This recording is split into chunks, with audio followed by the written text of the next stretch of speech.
L'RT è a 1,28, quindi la Regione si prepara alla zona rossa con tutte le scuole chiuse, lo ricordiamo, di ogni ordine e grado, chiusi i negozi tranne quelli essenziali, divieto di spostamento se non per motivi di salute, lavoro ed emergenza. Zaia però ha chiesto al governo che sia immediatamente associato al passaggio in zona rossa anche la possibilità da parte dei genitori di fruire dei congedi parentali e del bonus bebè.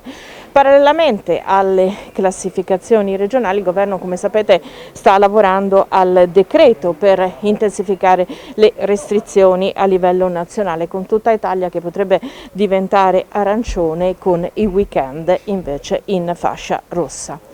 Stiamo parlando di giorni rossi come il 3, il 4, il 5 o il 6 aprile, adesso non ricordo più, insomma Pasqua, Pasquetta rossi, e il resto di ipotesi di estendere a tutta Italia una zona arancione. Ovviamente chi è in rosso è già in rosso, non è che gli fanno il downgrade e lo rimettono in arancione.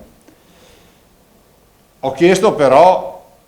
che davanti a queste misure, e questo ve lo dico con forza, davanti a zone rosse si parla innanzitutto di chiusura di tutte le scuole di ordine e grado, dai 0 in su. E quindi è fondamentale che il governo, faccio appello al governo, introduca già in questo decreto, o parallelamente a questo decreto, ma contemporaneamente a questo decreto,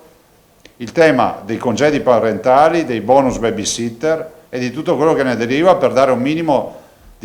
di luce in fondo al tunnel alle famiglie. Sono 3.000 le dosi di AstraZeneca del lotto bloccato da AIFA in Veneto che sono state congelate. Nessuna reazione avversa grave, se non quelle legate al vaccino, è stata registrata. Delle 17.000 dosi di questo lotto che sono state somministrate in Veneto, su 48.500 vaccinazioni AstraZeneca, non solo del lotto incriminato, sono state evidenziate, ha segnalato la dottoressa Russo, 349 reazioni lievi, 12 con febbre inferiore a 37, 7 reazioni sistemiche, che vuol dire febbre oltre i 37,5, dolori muscolari, e poi ci sono state 2 reazioni allergiche. E anche stamattina tutte le nostre sedi vaccinali, tutti gli altri lotti anche di AstraZeneca vengono ad essere utilizzati, e voglio dire una cosa che è estremamente importante, che